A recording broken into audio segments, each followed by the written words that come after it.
Hello everyone, एक बार फिर से स्वागत है आपका इजी एंट्री की लर्निंग में। यह है जनरल हिंदी पार्ट 4। इससे पहले पार्ट 3 में स्वर, व्यंजन और अयोगवा को हमने डिटेल में समझा था। आज हम समझेंगे स्वरों के प्रकार, जिसे स्वरों का वर्गीकरण भी कहते हैं, और साथ ही यह भी समझेंगे कि एग्जाम में क्वेश्चंस किस प्रकार से आते हैं। एक छोटा सा रिकैप ले लेते हैं। स्वर, जिन वर्णों का उच्चारण स्वतंत्र रूप से होता है उन्हें स्वर कहते हैं, जो इस प्रकार से है: अ, आ, ई, ओ, उ, री, ए, ओ, औ। अब हम चलते हैं स्वरों के प्रकार या वर्गीकरण के बारे में। स्वरों का वर्गीकरण हम 6 तरह से कर सकते हैं। पहला, उत्पत्ति के आधार पर। दूसरा, मात्रा या उच्चारण काल के आधार पर। तीसरा, मुख के आधार पर। चौथा, जिह्वा के आधार पर। पांचवा, ओष्ठ के आधार पर। और लास्ट है उच्चारण स्थान के आधार पर। सबसे पहले हम लेंगे उत्पत्ति के आधार पर। उत्पत्ति के आधार पर स्वर 2 प्रकार के होते हैं: मूल स्वर और दूसरा संधि स्वर। मूल स्वर जिसे कि लघु स्वर भी कहते हैं, और संधि स्वर जिसे कि दीर्घ या गुरु स्वर भी कहा जाता है। यह मैं आप लोगों को इसलिए बता रही हूँ कि कभी कभी एग्जाम में जो प्रश्न आते हैं वो मूल स्वर की जगह लघु स्वर करके आ जाता है और संधि स्वर की जगह दीर्घ या गुरु स्वर करके आ जाता है। तो कंफ्यूज होने की जरूरत नहीं है। मूल स्वर और संधि स्वर को ही लघु स्वर और इसको दीर्घ या गुरु स्वर कहते हैं। मूल स्वर, जिसका अर्थ है जड़, इंग्लिश में रूट कहते हैं, जिन स्वरों की उत्पत्ति मूल रूप से हुई है, अर्थात इन स्वरों की उत्पत्ति किसी अन्य स्वर से नहीं हुई है, अपने आप हुई है, उसे मूल स्वर कहते हैं। यह 4 होते हैं: अ, ई, ओ, री। ये जो 4 स्वर हैं, इन्हीं स्वरों से अन्य स्वरों की उत्पत्ति हुई है, जो कि व्यंजन वर्णों को बोलने में सहायता करते हैं। तो इस प्रकार हम कह सकते हैं कि हिंदी भाषा इन्हीं 4 स्वरों पर आधारित है, इसीलिए इन्हें मूल स्वर कहते हैं। तो इस पर प्रश्न इस प्रकार से आते हैं। पहला है, मूल स्वर किसे कहते हैं? मूल स्वर कौन कौन से हैं या कितने हैं? अ, ई, उ, री को मूल स्वर क्यों कहते हैं? वह स्वर कौन कौन से हैं जिस पर हिंदी भाषा आधारित है? इसके अलावा और भी प्रश्न आते हैं जो मैंने बताया है सैंपल के रूप में कि इसी तरह से प्रश्न आते हैं। उत्पत्ति के आधार पर दूसरा है संधि स्वर, जिसे दीर्घ, गुरु या संध्य स्वर भी कहते हैं। 2 स्वरों के मेल से जब अन्य स्वर की उत्पत्ति होती है तो उसे संधि स्वर कहते हैं। ये 2 प्रकार के होते हैं: सजातीय और विजातीय स्वर। सजातीय स्वर, जो स्वर एक ही जाति के 2 स्वरों के मेल से बनता है, सजातीय स्वर कहलाते हैं। एक ही जाति के मतलब जैसे कि अ प्लस अ, आ, दोनों का जो है, दोनों अ हैं तो इसके मेल से दीर्घ आ बना। ई प्लस ई, ई, दोनों ई हैं तो ई बन गया। उ प्लस उ, उ, इसमें भी एक ही जाति के दोनों उ हैं तो उससे उ बन गया। री प्लस री, री, ये भी दोनों एक ही जाति के हैं, इसलिए इसे हम कहेंगे सजातीय स्वर। इन्हें हम मूल दीर्घ स्वर भी कहते हैं, क्योंकि ये मूल स्वरों से बनता है और ये दीर्घ हो जाता है। तो इस प्रकार से ये सजातीय स्वर हैं। अब ये रह गया री प्लस री, री। अब पहले ये स्वर था री, लेकिन अब केवल ये संस्कृत भाषा में ये रह गया है। हिंदी भाषा में अब ये री वर्ड खत्म कर दिया गया है, तो इसलिए हम इसको री प्लस री, री को हटा देते हैं। तो अब सजातीय स्वर केवल 3 है: आ, ई, उ। अगला है विजातीय स्वर, जिसे कि संयुक्त स्वर भी कहते हैं। जो स्वर 2 अलग अलग स्वरों के मेल से बनते हैं उसे हम विजातीय स्वर कहलाते हैं। जैसे कि अ प्लस ई, ए, अ अलग जाति का स्वर है और ई अलग जाति का स्वर है, तो इन दोनों के मेल से हो गया ए। अ प्लस उ, ओ, अ का मेल अब उ से हो गया तो हो गया ओ। अ प्लस ए, ये वाला ए, अ का मेल ए से हुआ तो बना ए। अब अ प्लस ओ, अ का मेल अब इस ओ से हो गया तो हो गया ओ। तो इस तरह से ये ए, ओ, ए, ओ ये संयुक्त स्वर कहलाते हैं, क्योंकि ये अलग अलग जाति के मेल से बन करके संयुक्त हुए हैं।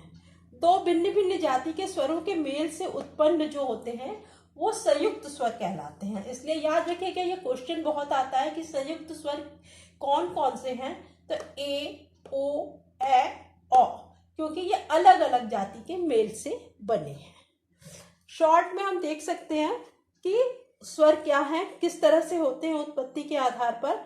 मूल स्वर जो है 4 हैं, अ, ई, ये ई है, ई नहीं है, अ, ई, उ, री, ये मूल स्वर हैं जो कि अपने आप में ही पैदा हुए हैं, मतलब प्योर है, किसी से मेल करके नहीं बने हैं, मूल स्वर हैं ये। और फिर ये मूल स्वर जो है, इन्हीं के मेल से दो तरह के स्वर बने, सजातीय स्वर और विजातीय स्वर। सजातीय स्वर जब एक ही जाति के दो स्वरों के मेल से बना है, जैसे अ प्लस अ, आ, ई प्लस ई, उ प्लस उ, ये एक ही जाति के दो स्वरों के मेल से बने हैं, इसलिए ये सजातीय स्वर हैं। और विजातीय स्वर या संयुक्त स्वर जो कि अलग अलग जाति के मेल से बनते हैं, जैसे कि ये ए बना है अ प्लस ई, ए, ये ए बना है अ प्लस ए, अ प्लस उ, ओ, और अ प्लस ओ। तो ये हो गया स्वरों का वर्गीकरण, उत्पत्ति के आधार पर स्वरों का वर्गीकरण। चलिए अब देखते हैं कि अब प्रश्न इस पर किस तरह से आते हैं। संयुक्त स्वर कौन कौन से हैं या कितने हैं, इस तरह का प्रश्न आ सकता है। दूसरा है ई स्वर सजातीय क्यों है, इसी तरह से कि कोई स्वर विजातीय क्यों है, इस तरह से भी प्रश्न आ सकता है। तीसरा है अ का उ के मेल से कौन सा स्वर उत्पन्न हुआ, उ, ओ, आ। तो ये आप पढ़ा चुकी हूं, तो आप लोग समझ सकते हैं कि इससे कौन सा स्वर उत्पन्न हुआ। अ और उ के मेल से ओ स्वर उत्पन्न हुआ है, ऑप्शन बी सही है। चलिए एक और मैं प्रश्न ले रही हूं जो कि काफी इंपॉर्टेंट है और काफी कंफ्यूज करता है बच्चों को, तो इस पर ध्यान दीजिएगा। ए दो स्वरों के मेल से बना है, क्वेश्चन पर ध्यान दीजिए। ए दो स्वरों के मेल से बना है, ऑप्शन है ए अ प्लस ई, ए, दूसरा ऑप्शन है आ प्लस ई, ए, आ प्लस ई, ई प्लस ए। बताइए कौन सा सही है इन चारों में से, ए, बी, सी, डी, ए किससे बना है। अभी हमने पढ़ा था पीछे कि ए कैसे बना है, अ प्लस ई, ए, अ प्लस उ, ओ, अ प्लस ए, अ प्लस ओ। अब क्वेश्चन में पूछा है ए दो स्वरों के मेल से बना है।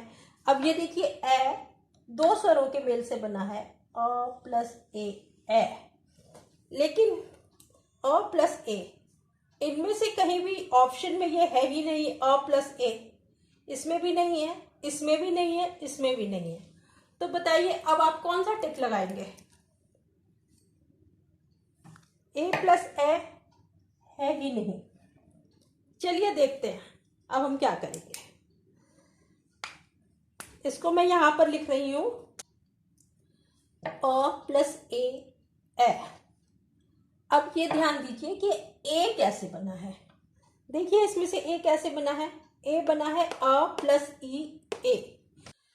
देखिए अ प्लस ए, अभी हम इस ए को देखते हैं कैसे बना है। ए बना है आपका अ प्लस ई ए, तो ये बन गया अ प्लस ई। ये ए जो है अ प्लस ई है, ठीक है। अब हम इसको ऐसे भी लिख सकते हैं अ प्लस ई ए हो गया। तो अब हम अ और अ को यदि हम एक साथ मिला देते हैं अ प्लस अ, तो हम इसे लिखेंगे आ प्लस आ प्लस ई ए। तो हम इसे ऐसे भी लिख सकते हैं आ प्लस ई ए। समझ में आया? अ प्लस ए हुआ। अब इस ए को हम किस तरह से लिखते हैं? अ प्लस ई, ये लिखा हुआ है अ प्लस ई ए। इस अ की जगह पे अ उतार दिया, ए को हमने उतारा अ प्लस ई, हो गया ए। अब हम अ और अ को एक साथ मिला देते हैं तो अ प्लस आ होता है, और ये बचा ई प्लस ई ए, तो हो गया आ प्लस ई ए। देखते हैं ऑप्शन में कहाँ पर है आ प्लस ई। ये वाला नहीं है, ये भी नहीं है, ऑप्शन सी सही है, आ प्लस ई ए। तो हो गया ऑप्शन सी राइट। अब मैं ऐसा ही एक और प्रश्न लेती हूं, और दो स्वरों के मेल से बना है। ऑप्शन है आ प्लस उ ओ, दूसरा ऑप्शन है आ प्लस उ ओ, अ प्लस उ ओ और अ प्लस उ ओ। बताइए कौन सा सही होगा? बिल्कुल जैसे हमने ए बनाया था उसी तरह से अ भी बनेगा। हम देखते हैं, हमने पढ़ा था कि अ कैसे बनता है, अ प्लस ओ ओ। अब हम इसको देखते हैं अ प्लस ओ ओ, ये ऑप्शन इसमें नहीं है। अ प्लस ओ यहाँ भी नहीं है, यहाँ भी नहीं है, यहाँ भी नहीं है, और यहाँ भी नहीं है। अब हम अ प्लस ओ ओ, तो अब हम ओ को तोड़ते हैं। ओ को तोड़ेंगे, इस ओ को तोड़ते हैं, कैसे बनता है ओ, अ प्लस उ ओ। अब हम इसे ऐसे भी लिख सकते हैं, इस अ की जगह पे अ लिखें और ओ की जगह पर लिखें अ प्लस उ बराबर अ। देखिए इस तरह से, देखिए इस तरह से लिख सकते हैं अ प्लस उ अ। ये जो है अ, यही वाला अ ले लिया गया, और ये ओ को हमने तोड़ दिया अ प्लस उ, तो ये हो गया अ प्लस उ, अ प्लस उ अ। अब हम इसे ऐसे भी लिख सकते हैं, इस अ को और इस अ को हमने एक में मिला दिया और इस उ को उसमें जोड़ दिया, तो अ प्लस अ क्या होता है? दीर्घ हो जाता है आ। अ प्लस अ को आ कर दिया, आ प्लस ये उ है उ अ। तो आ प्लस उ अ भी लिखा जा सकता है और अ प्लस ओ अ भी लिखा जा सकता है, दोनों ही सही है। ओ को तोड़ दिया तो ये अ इसमें मिल गया, अ प्लस अ आ, और उ अ। तो ये आ प्लस उ देखिए कहाँ पर है, इसमें ए में नहीं है, ऑप्शन बी में है आ प्लस उ। तो यह है उत्पत्ति के आधार पर स्वरों का वर्गीकरण। अन्य वर्गीकरण को हम जनरल हिंदी पार्ट 5 में समझेंगे। प्लीज़ लाइक, शेयर और सब्सक्राइब कीजिए। Thank you.